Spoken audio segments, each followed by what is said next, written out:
Hey guys, I guess the results for Target came out, and they beat on earnings, but they missed on revenue. So they were up. Well, of course, it's after hours now, but they were up 3%. Let me see. When the market first opened, it jumped to 33. So if you got in and got out at 133, congrats to you.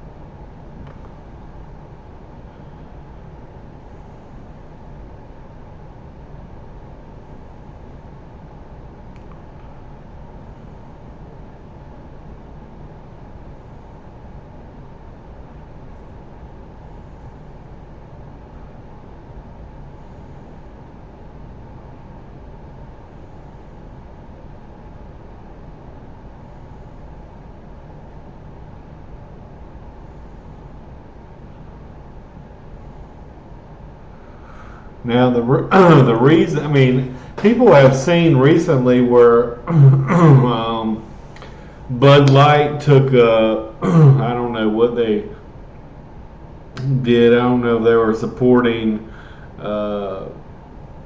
gay pride or transgender or whatever, but Bud Light, Anheuser-Busch may never recover from that. And to me, the fear with Target is if they want to continue to push their values and their beliefs on people,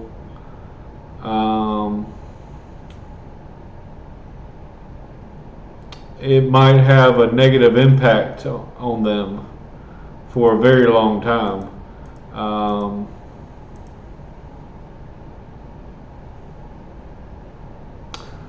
But shout out to my friend Mary, and I wish her the best. And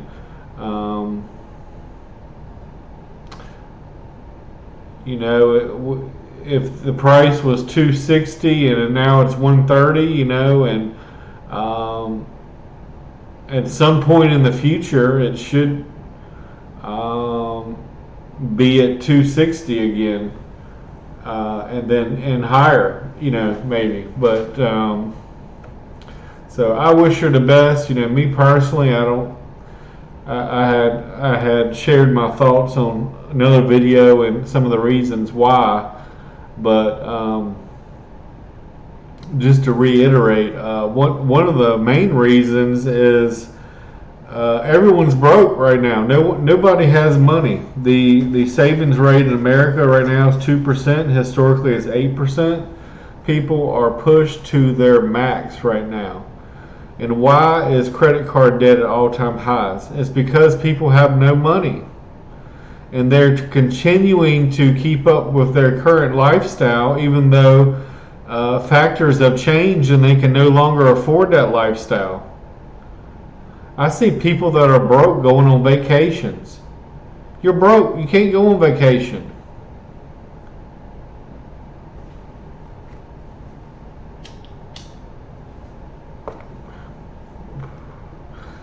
I'm telling you, the worst financial crisis that this world has ever seen is right around the corner.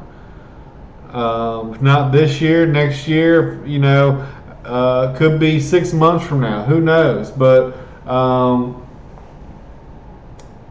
the world is over indebted, and we have to pay interest on that debt, and we keep printing more money, and then we have to keep paying interest on the debt. But yet every dollar we borrow is only worth 18 cents. So we still have to pay interest on a dollar, even though the money is only worth 18 cents, and we can't we can the U.S. is in bad shape. I'm gonna tell you that, but the world is even worse than the U.S. China's in debt, Japan's in debt, Europe's in debt, everyone's in debt.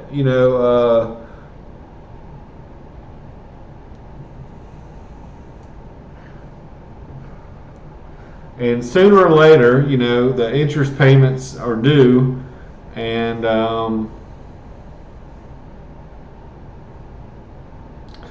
usually when people are in a lot of debt, guess what happens? Tensions fly, and wars happen, and I believe that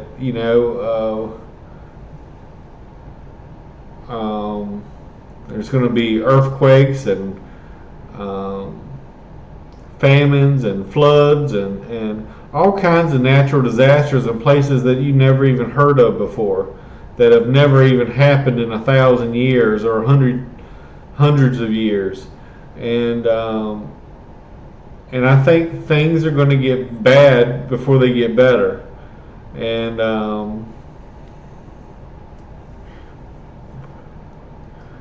we all know it's going to rain eventually. We don't know when necessarily, but it's always nice to have a rainy day fund, because we know it's going to rain, and if we don't have a rainy day fund when it rains, we're screwed. But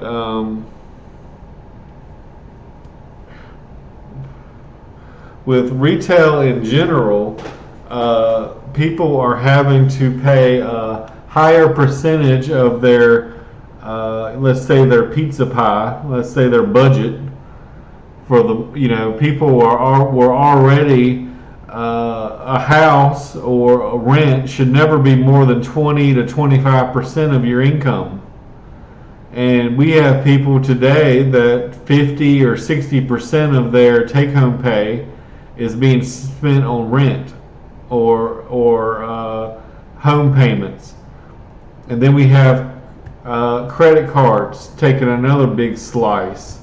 We got student loans taking a slice. We got card loans taking a slice.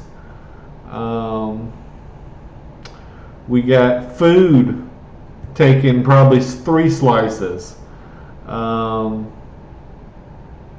then we got gas, which we need to put in our cars to get to work. And we've seen out of control food prices. We've seen out of control housing prices. We've seen out of control, well, not out of control, but during the last administration, you could get gas at under $2.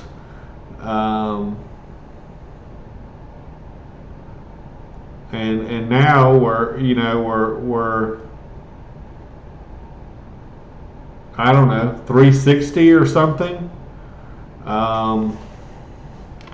So the price of gas is almost doubled. Food has had to go up at least 30%. And real estate has gone up at least 15%, probably more in some areas. Some areas has gone up 40% year over year. Which is just unsustainable. It's just so let's say the average person had maybe $200 left over after all their expenses are paid. They could go to Target and buy their kid a school outfit or some school supplies or buy their kid a video game or whatever, and now they have no money. They're in the negative. They're having to borrow money. So That's the reason the credit card debt's at all-time high, because people are using their credit cards to basically portray a standard of living that they can no longer afford.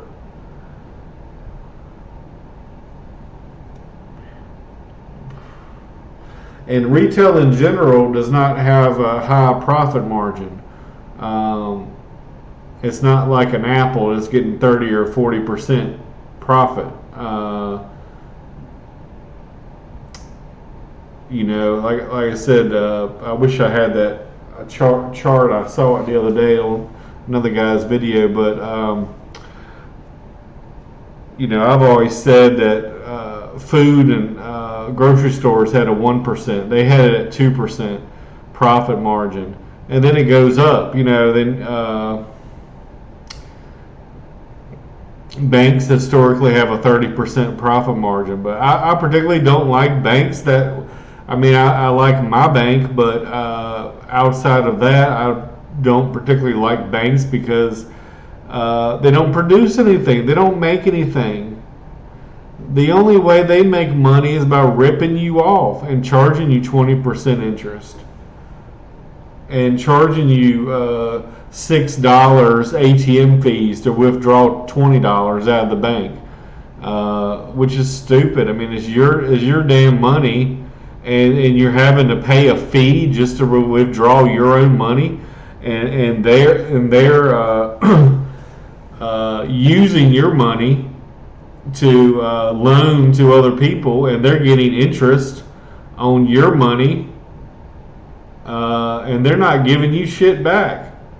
Every once in a while they give you a penny here and there, but they're getting 10-12% loans, interest on loans that they're loaning out to people, and with your money. It's your money that they're lending. It's your money that they're lending, and yet you're not getting any benefit from it. And then not only that, but then you're being charged, even though they're making money off of your money.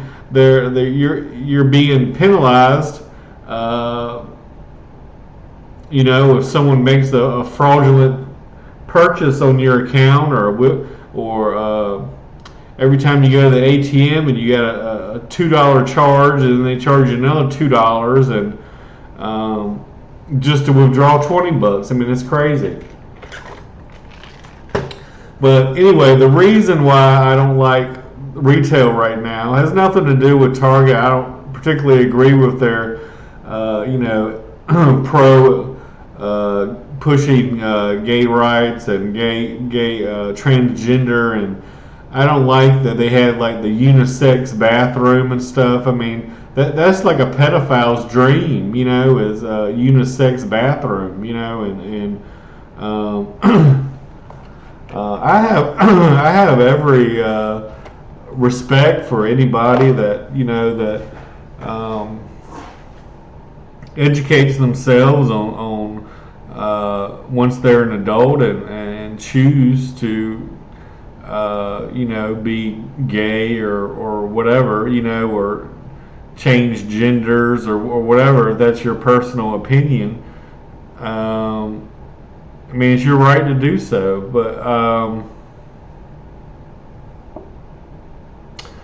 but what I have a problem with is when they push this down 5-year-olds and 6-year-olds' throats and basically force them into something that they did not have the choice in.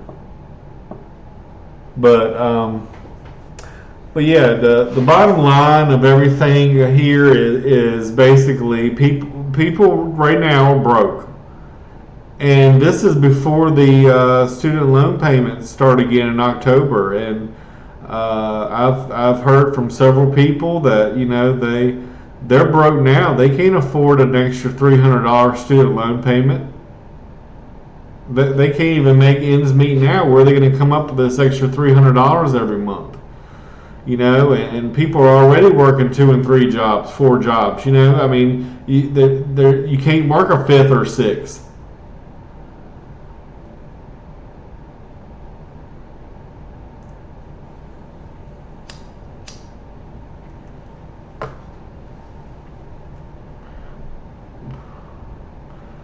So, I mean, what are we going to do? I mean, are we going to start selling? Everybody going to start selling drugs? They're going to start stealing. They're going to start killing people.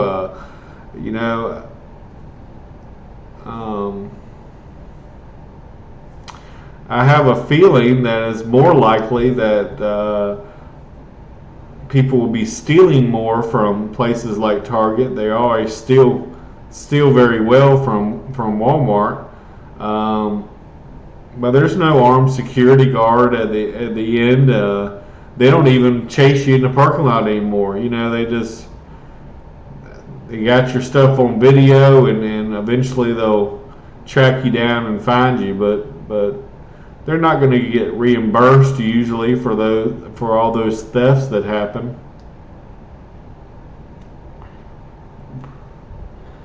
But in order for them to be profitable, people have to have an excess of money to be able to go and buy.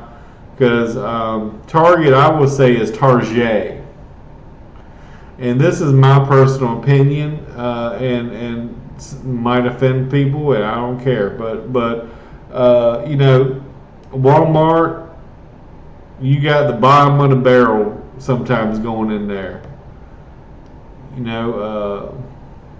People with 1 tooth, 2 tooths, 3 tooths. People 80 years old wearing Daisy Dukes. A big redneck guy with a pot belly, with wearing a t-shirt that looked 5 sizes too small, and his belly button showing. And there's normal people that go into Walmart as well, but I'm saying the Walmart has a lot of times is the bottom. I'm not saying I go to Walmart, but and I consider myself average. But what I'm saying is there's a lot of bums and a lot of crazy and weird people that go into Walmart as well. You don't usually see those in Target. Target is a little more upper class, it's a little more upscale, it's a little more fancy, it's a little more expensive. If you're looking for Dollar General, Dollar Store, Family Dollar, if you want stuff on the cheap, you go into Walmart. You're not going to Target. And people are so strapped now. Even the wealthy, the middle class are feeling it. And maybe not so much the upper class, because they have so many financial assets that the inflation does not bother them, because all their assets went up with inflation, whereas everyone else without any financial assets, who have to spend 99.9% of their income on food, housing, and gas, they don't have any extra money to invest. They don't have any extra money to go to Target. And the middle class in this country is basically extinct. And this inflation has definitely hurt the middle class and has pushed a lot of people that were in the middle class into poverty, into the lowest socioeconomic class there is. And as a result of that, a lot of people are going to have to learn to, instead of getting a Mountain Dew, they're going to have to get Dr. Thunder, boys. You're going to have to be buying Dr. Thunder. And Dr. Thunder tastes like shit. Instead of buying Coca-Cola, you're going to be buying Joe's Cola, or whatever the hell the generic is at the dollar store. And for that reason, I see Target and retail in general slowing and declining. I'm not saying they may not be profitable. They might squeak out a small profit just because of the extortion on the credit card, on these little, Target cards they have where they're charging you 20% interest.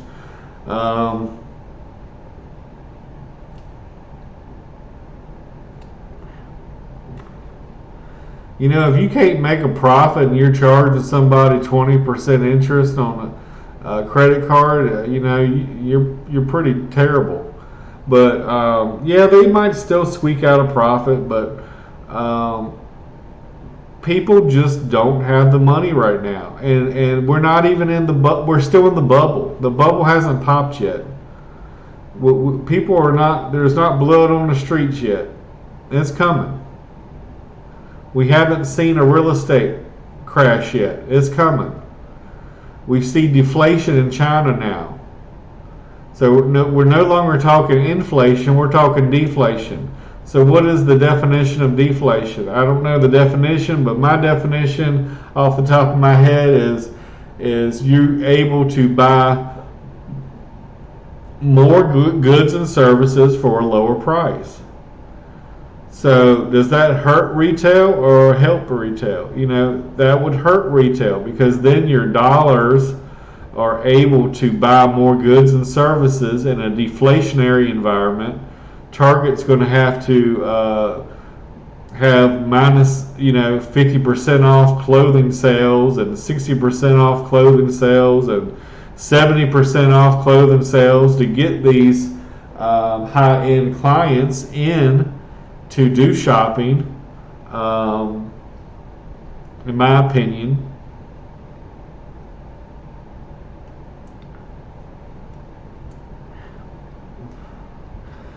We're in a recession right now. Whether they want to call it a recession, I don't give a shit.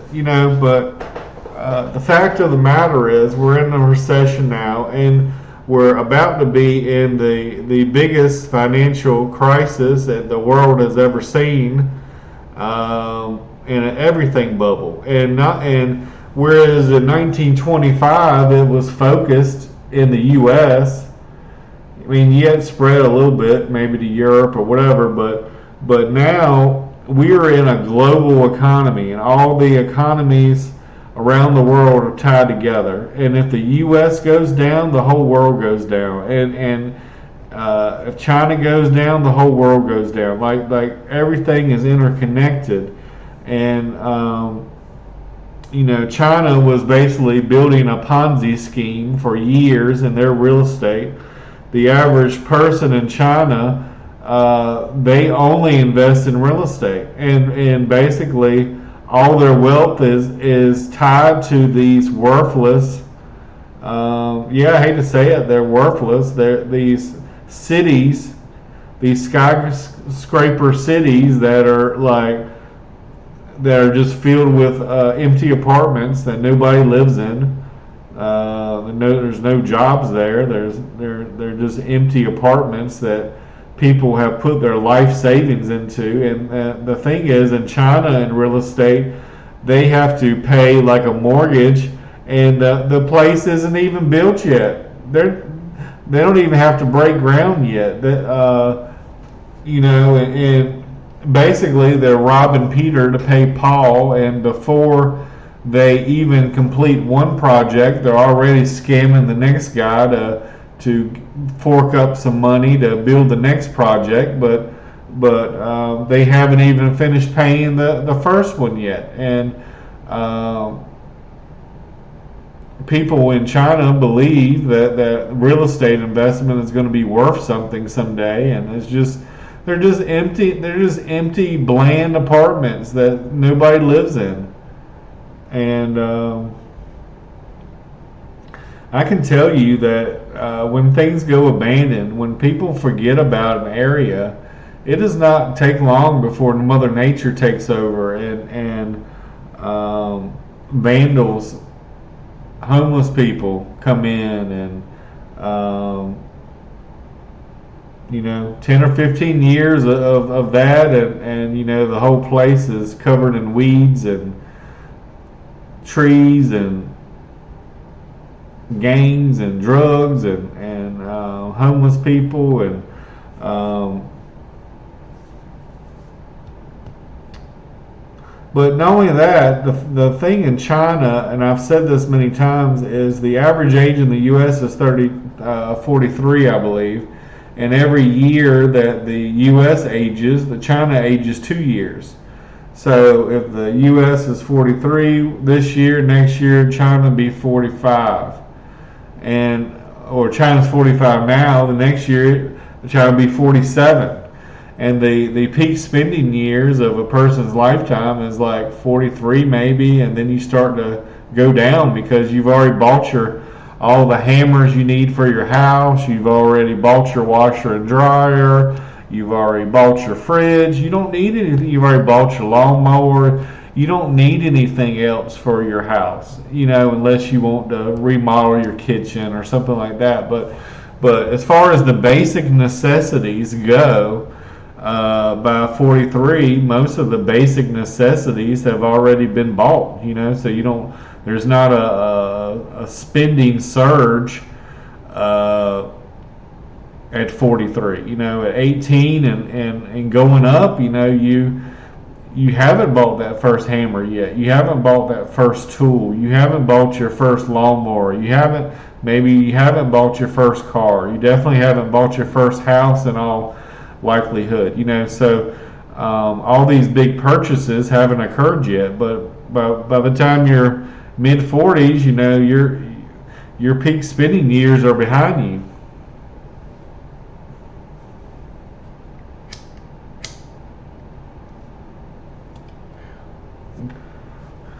And I've said this many times before, China is basically an economy that's focused on manufacturing. Manufacturing grows maybe 2%, 3% a year, but technology for manufacturing grows at 8%. So you got machines that are able to do your job. And then your job is no longer needed. They don't need you anymore. I don't care if you've been in the company 40, 50 years. If a machine can do your job for cheaper, they got no problems letting you go. And they're not going to lose a night's sleep worrying about you or your family or your children.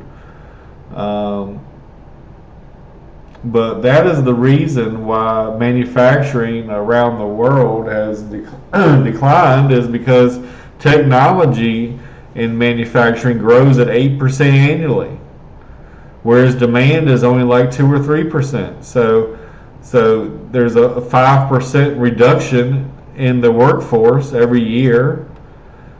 And the U.S. has moved past a manufacturing-based economy into a service economy, whereas 70 or 80% of the U.S. economy is service.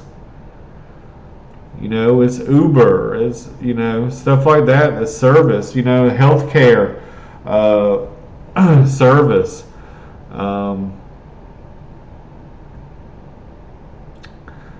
And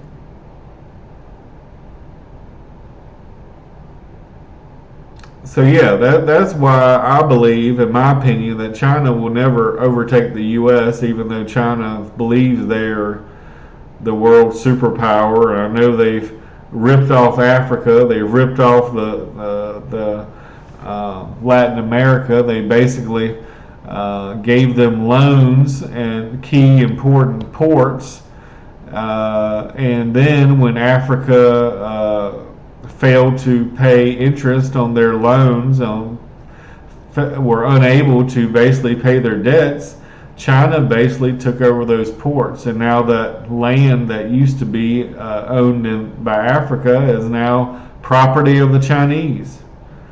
And they are doing this all over the world, and but they're also in debt.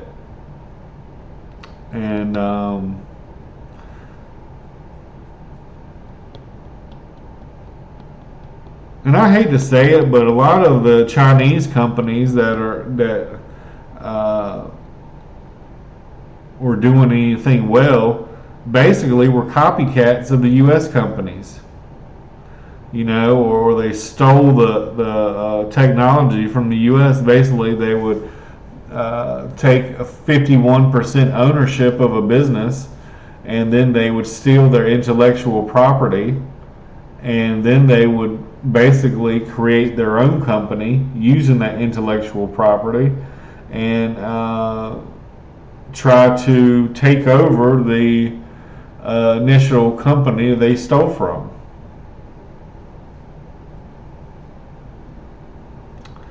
So there's a lot of crookedness going on in high places.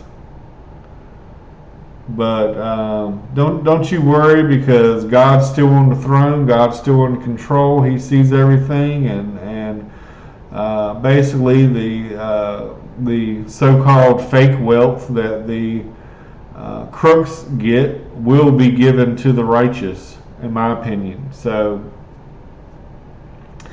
it's frustrating sometimes. It seems like sometimes a long time coming, and it seems like the crooks get away with everything, but eventually there will be a reckoning, and they will be held accountable, and that wealth from the wicked will be transferred over to the good guys. So I'm all for making money, but like Tupac said, I made a G today, but don't make it in a sleazy way. But you made it in a sleazy way, selling crack to the kids.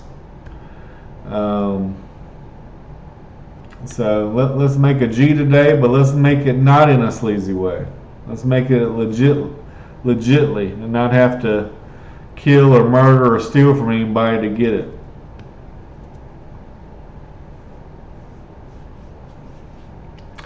But my friend Mary, I wish her the best, and I believe in the future. I think she bought it at half price, so I think she'll still get a 3% dividend, and over the next 10 years or so, I think probably it will go back maybe to 250 or whatever, 300.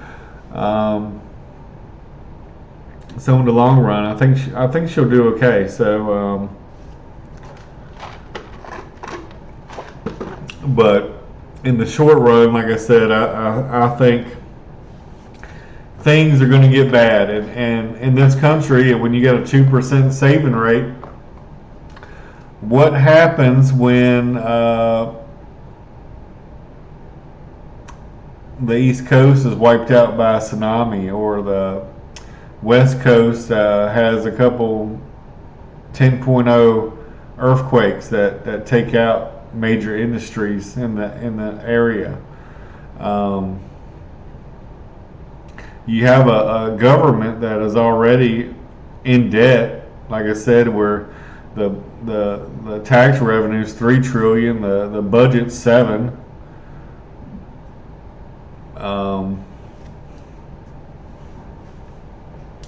They demonize anybody who is wealthy. I don't remember the Bible demonizing wealthy people, unless it's ill-gotten gain.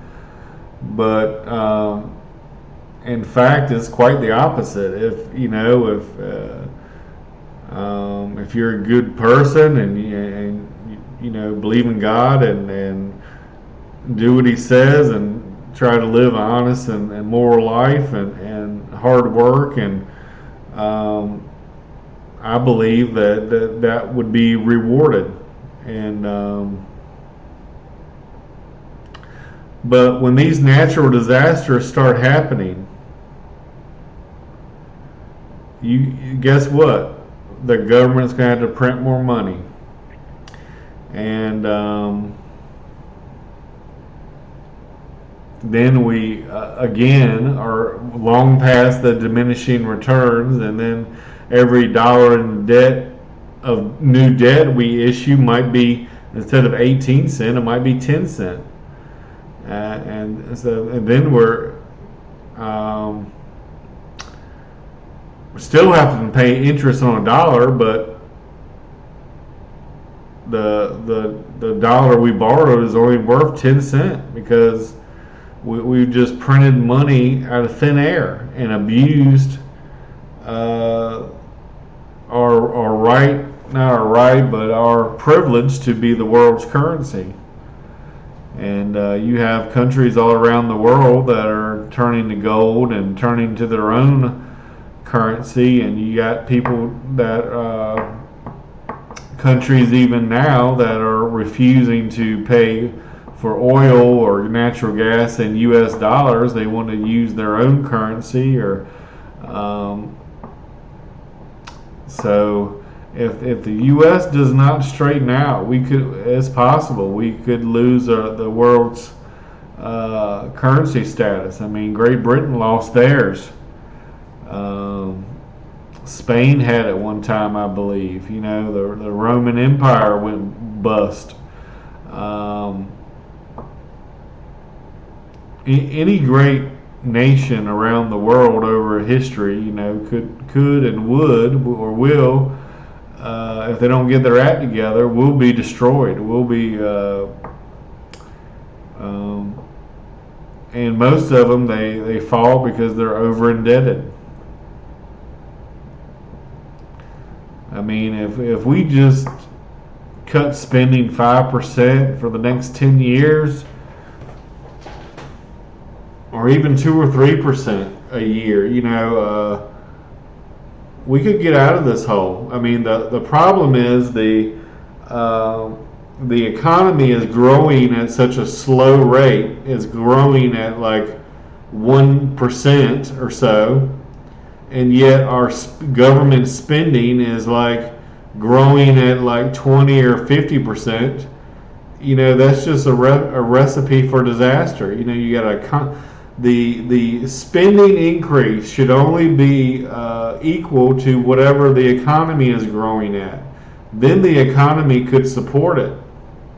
So if the economy is only growing at 1% annually, we'll allow 1% to the budget every year. Then, you know, you could do it that way. But we got to get this debt under control. If not, this, you know, we messed up in this country. We killed a bunch of Indians when we first, you know, we enslaved a race of people that have every right as, you know, I believe every person is created equal, but we're still dealing with with slavery, the results of slavery, even to this day. We're still healing from those wounds, but yet the government is purposefully enslaving people today. And this is controversial too, and I might get hate from this one. I really don't care. But if you are in debt, you are. The Bible says you're a slave to the lender. You know, and the government is basically enslaving people today they have this debt, and they are keeping people in bondage, and by shackling them with all this debt, and by tricking them with this secret inflation that is a tax against the poor people. Meanwhile, the rich people like Buffett, who you know, I love him as a value investor. I don't. Buffett doesn't believe in God. He pledged 99% of his money to charity, but yet he's never paid any taxes. He owns one stock. He never sold it. The stock doesn't pay him any dividends, so he doesn't have taxes on that. He doesn't sell his stock, so he doesn't get He doesn't have a taxable event from the capital gains. So basically, you're talking about the richest person in the world at one point. That basically got through life without paying a single tax, and then when he gives all his money to charity, he's still not going to be taxed because it's a charitable contribution. So all this stuff about taxing the rich, well, tax the damn rich. The problem is, they say these things, and then behind closed doors, they're really taxing the middle class, and the lower class really doesn't pay any taxes because they get more money back than they ever pay. So the lower class really doesn't pay anything. In fact, they get free money. But the middle class is the ones that, and the upper middle class are the ones that pay most of the. Well, I don't want to mistake that, but. The top 1% do pay most of the taxes. The middle class, the upper middle class, and the lowest bracket basically pays next to nothing. They pay a little bit, but a lot of the you get 10,000 child tax credit and all this stuff. And most people don't pay that much taxes per year, so usually the amount they get back is more than they pay. Bottom line, what I'm talking about is the super wealthy, like the Buffetts, that have never paid anything. That his secretary pays more taxes than he does, and and then they.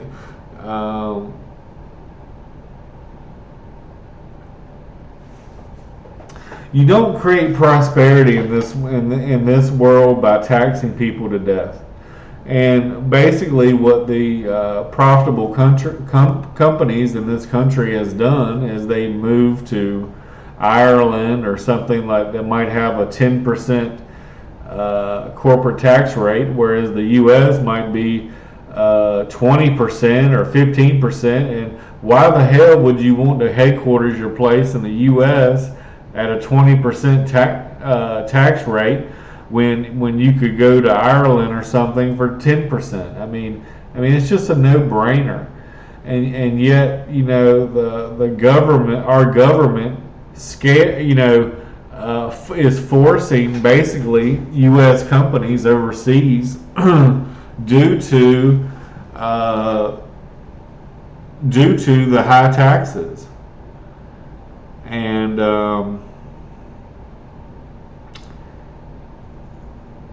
yet they demonize people for being rich, and then they say you got to pay your fair share. Well, they're already paying 50% of their income in taxes. I mean, how much fucking more do you want?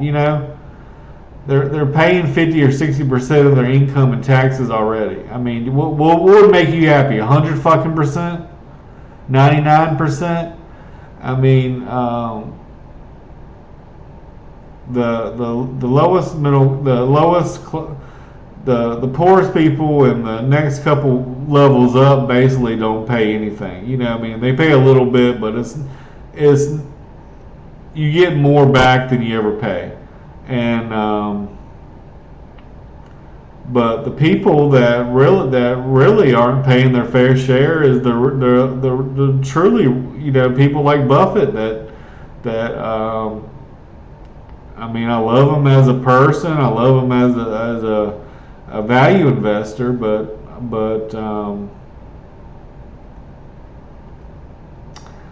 he has really outsmarted the system. There's always loopholes. People with wealth can always have lawyers and move their holdings to the Cayman Islands or tax-free havens, the Bahamas, places around the world and escape a lot of these taxes. And but the average Joe, the average mom and pop that owns a little small business, that maybe they own a little small gas station that's run down, and they maybe they make 100,000 a year, but they gotta pay three other employees, and these are the quote people that have not paid their fair share. Anyone that makes over 100,000, and a lot of these mom and pop shops, they're just getting by. They're just barely getting by, and they have several employees, so they're not really making 100,000 because they got to pay all these other employees, and they probably don't own the land. They probably are renting the land from somebody that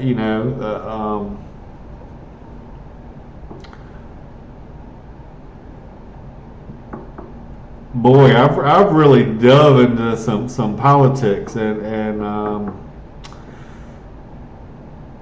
I was trying not to do that, but like I said, I'm sure it's going to offend some people, but no. To be honest, this country, we knew we messed up with slavery, but yet we're keeping the population enslaved today. That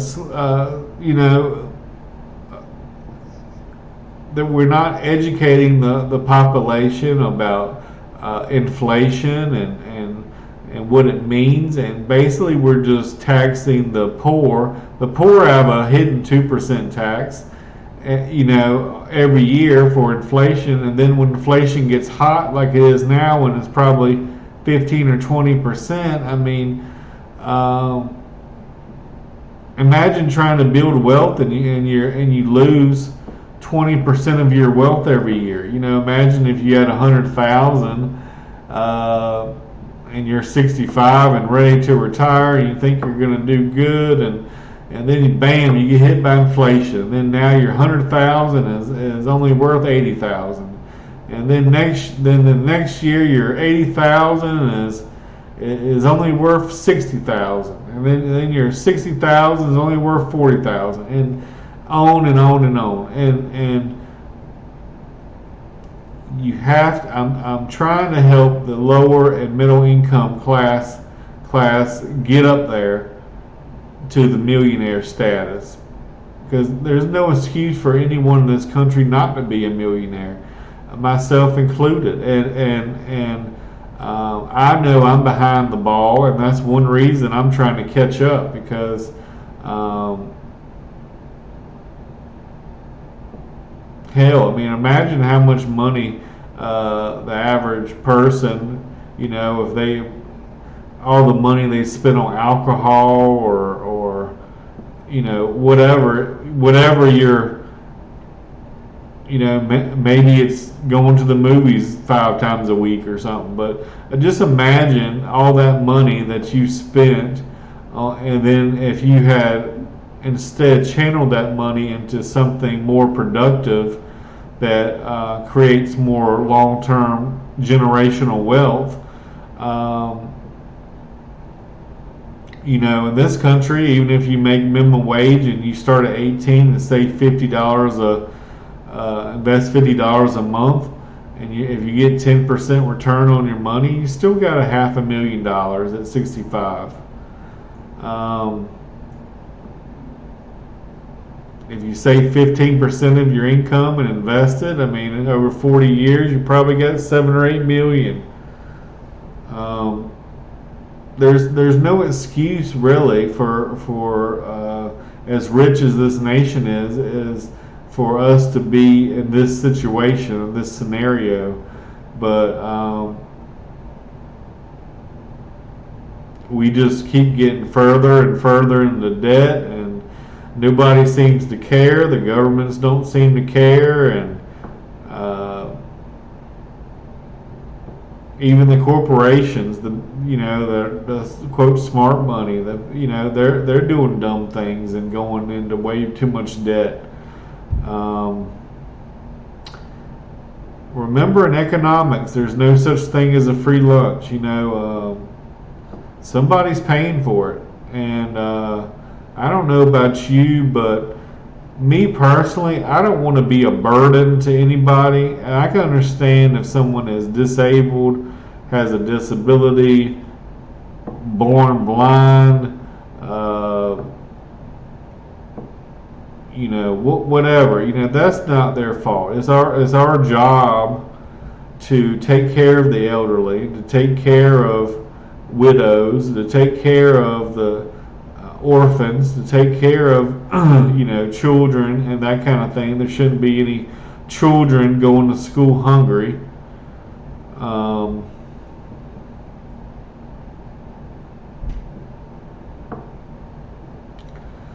but we got to get our house in order, and in order to do that, we got to take a deep look at our own lives and our own personal situation, and we got to make sacrifices where we can, and maybe some cases we can't find a substitute. The problem is food and housing. A lot of times are inelastic goods. There's no good substitutes. What are you going to trade food for? You're going to trade food for manna, manna from heaven or something. But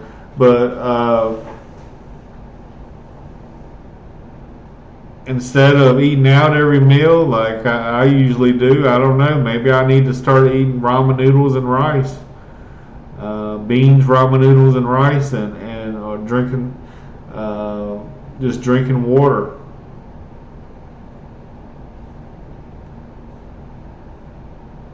I could probably save $1,000 a month by doing that, but people are gonna have to tighten their belt, and right now they're still in the denial phase. They're still, we're just putting on the card, and hopefully things will get back to normal here soon. But things are not gonna get back to normal. They're gonna get worse.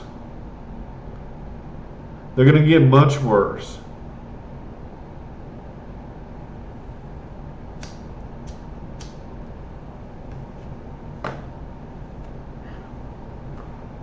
Now you tell me how much your house is going to be worth when the nearest job is 3 hours away. I can tell you that your house that you think is worth $400,000, $500,000 today, when the nearest company to your house is 3 hours away, because all the other businesses have gone bankrupt, your house is now worth zero. It's actually probably worth negative, but you probably hadn't paid it off, and probably still got to pay the interest, and you probably still got to pay the $3,000 or $5,000 a month for the next 30 years to pay it off. But in the meantime, the house is still worthless.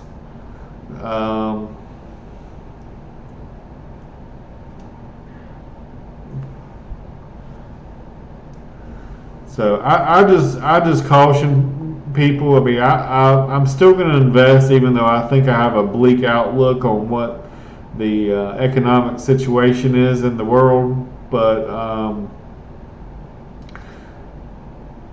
I just want people to be prepared, to be ready. The Boy Scout motto is "Be prepared."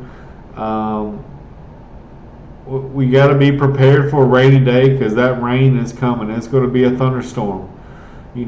Basically the last 5 or 6 times that we had a correction or a crash, the government has basically bailed us out every time. And the government should not be in the position of picking winners and losers. I got no problem if the government wants to just buy the S&P 500. They want to just buy the total stock market. They want to, invest in the U.S. economy, that's fine. But they shouldn't be in the business of picking winners and losers. And the only bad thing about the small caps is the problem with small caps is, and I'm talking about stocks that are small capitalization like sand, that are like 30 million market cap, is they can't withstand a lot of these small caps. I'm not saying sand can't particularly, I'm just talking about small caps in general. They are so small that they may not be able to withstand the storms. Whereas an Apple, or something that might have an extra 100 billion laying around in its play money, or a 50 billion line of credit or something, they can withstand storms. They can withstand long periods of time that with bad financial and economic conditions, whereas a mom and pop shop that maybe you got your own pizza shop and you got all your family working there, and maybe you got an extra couple employees you're paying, and your building is $5,000 a month, and your food costs are $5,000, and you got to pay salary to people, and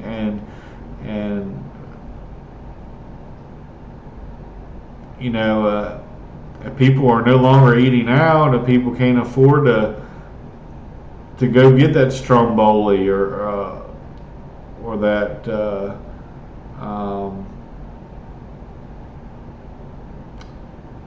that big pizza. That those places are going to be shutting down because they can't withstand the storm. They can't keep going 10,000 in the hole every month. They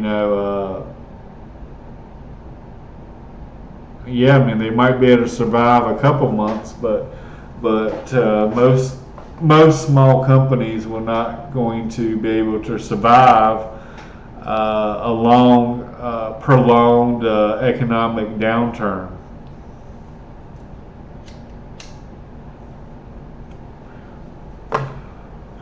Another benefit of small cap stocks is,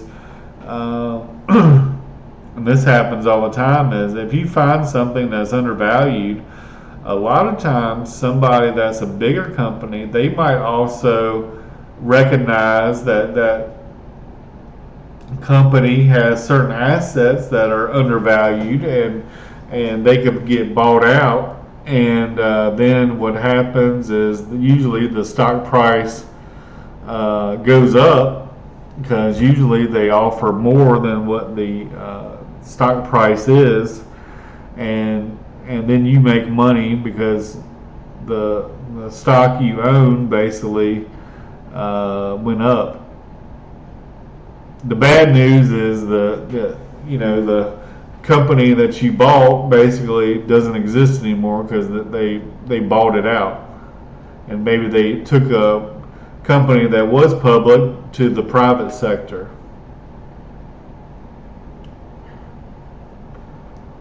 Which basically means you can no longer invest in it. But my prediction, I predicted this years ago, a couple years ago when the pandemic hit. I'm on the Michael Burry train,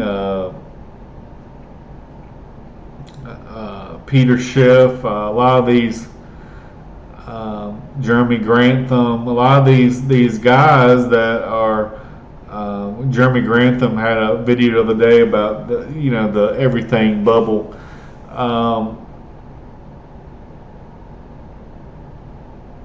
Things are not good, guys. They're not telling you. When the pandemic hit, people couldn't buy any damn toilet paper. What stupid idiot buys 100 damn rolls of toilet paper and stockpiles toilet paper and prevents everybody else from wiping their ass? And then you go to the grocery store and there ain't no damn bread on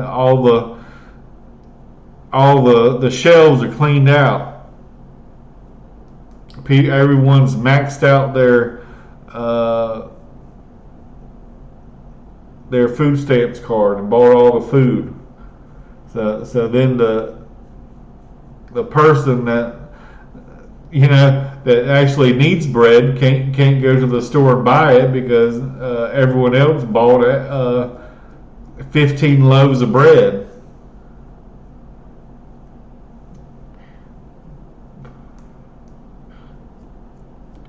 Now, if you bought all the bread in the world, then, and if everyone wanted bread and you were the only person that had any bread, then you could make a lot of money because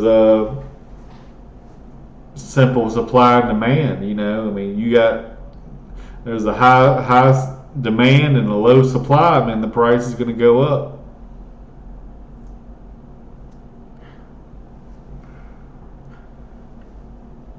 And I remember there was people going around to all the Family Dollars buying all the damn hand sanitizer they could, and then they went to try to sell it at $5 or $10, and I think they got sent to jail for price gouging. But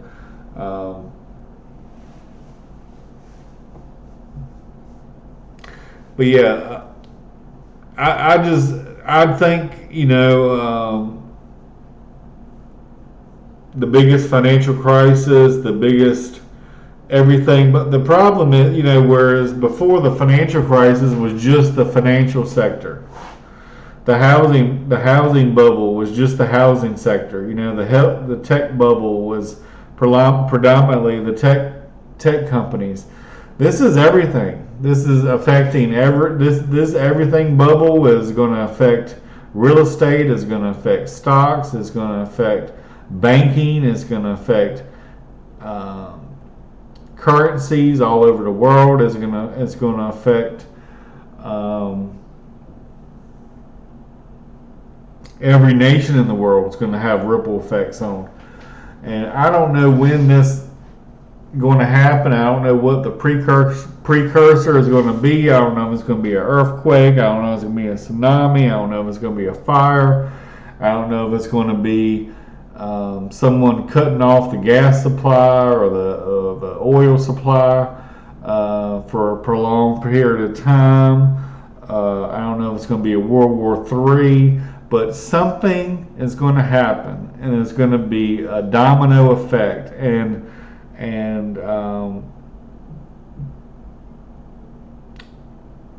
I believe that the stock market could fall 70, 80, 90%. And what are you going to do when it happens? What are you going to do? I mean, are you going to panic and whatever you have in your 401k, you're just going to sell and use that money to try to survive? Or what I would recommend is having a cash position today. Maybe stockpile some silver, maybe stockpile some gold, put it in your safety deposit box, or if you got a gun and a safe and somewhere buried under the ground somewhere, maybe that'd be safe. But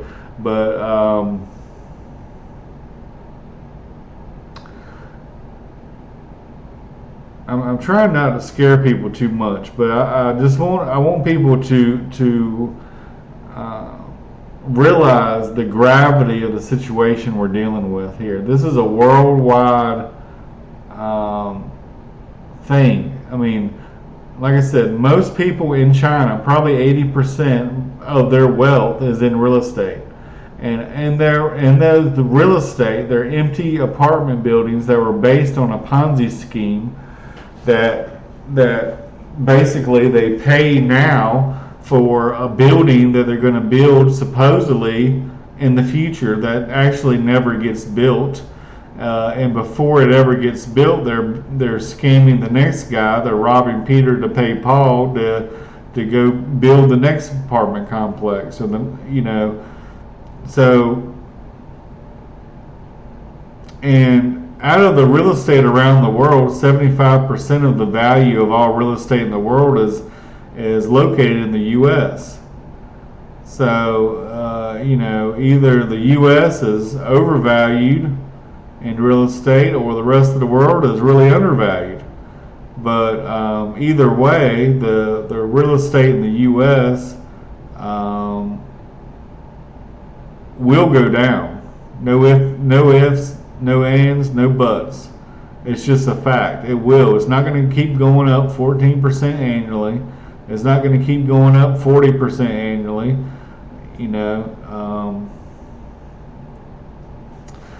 I can understand why people want to go into real estate and be a realtor, because it's easy money.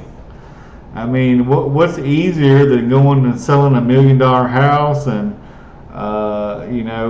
hey, this is the house, these are the rooms, it's got antique this or antique that, it's got this kind of wood, it's got this kind of marble, and then 5 minutes later they write a check and you get a $40,000 commission or $50,000 commission, and you spent 5 or 10 minutes of your day showing them the house. Now I know it's not that easy usually. A lot of times you gotta spend money to make money, and you might have to multi-million dollar house. You might have to spend 20 or 50,000 showing, staging furniture and buying models and buying wine and food and advertising and everything to get people there.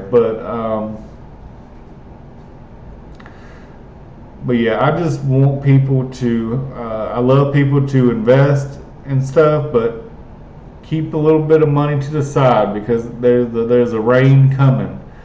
And even though I know the rain's coming, I don't know when, and I don't want to be just doing nothing for several years, because who knows, maybe it's 5 years down the road, maybe it's 10 years down the road. I don't know. I don't know when it's going to happen. All I know is going to happen, and it's going to be devastating. It's going to wipe most people out. And let's say you're a retiree that's 65 and you're about to retire and you got 100,000, and then next thing you know, the stock market goes down 70 or 80%, 90%, and you panic and sell, and then you still got to pay taxes on that money that you just got, and your whole lifetime of working is basically worth zero. What do you got to show for it, And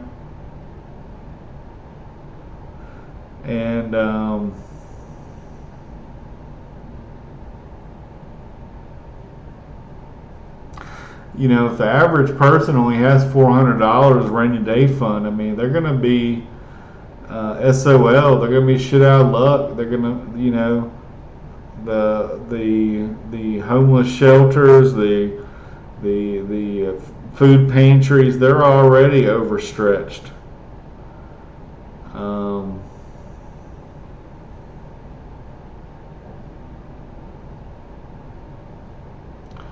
But the reason you want some money on the sideline is so whenever this crisis or next financial bubble or whatever happens, you got to be ready to react. You got to be able to act. If you know a company is worth such and such and it drops 80% tomorrow, you got to be ready to buy it. Don't stick around and wait for it to go back up 50% before you buy it. That these are opportunities that maybe only occur once or twice in a lifetime. So I believe that there will be a huge crash, a worldwide phenomena that might last years. It might take years for us to recover.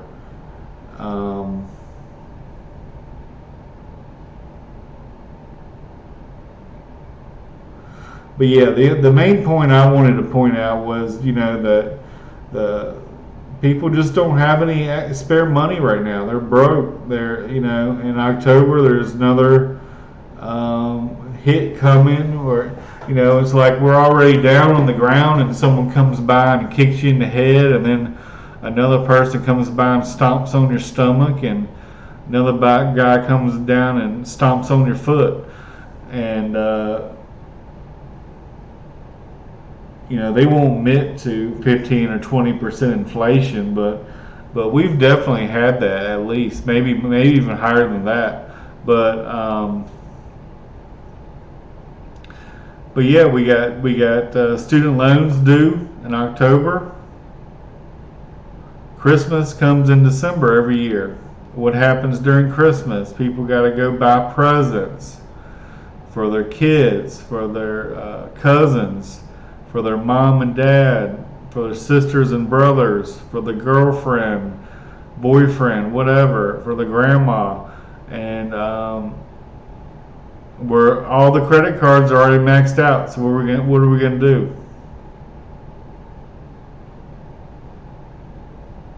Are we gonna skip Christmas this year?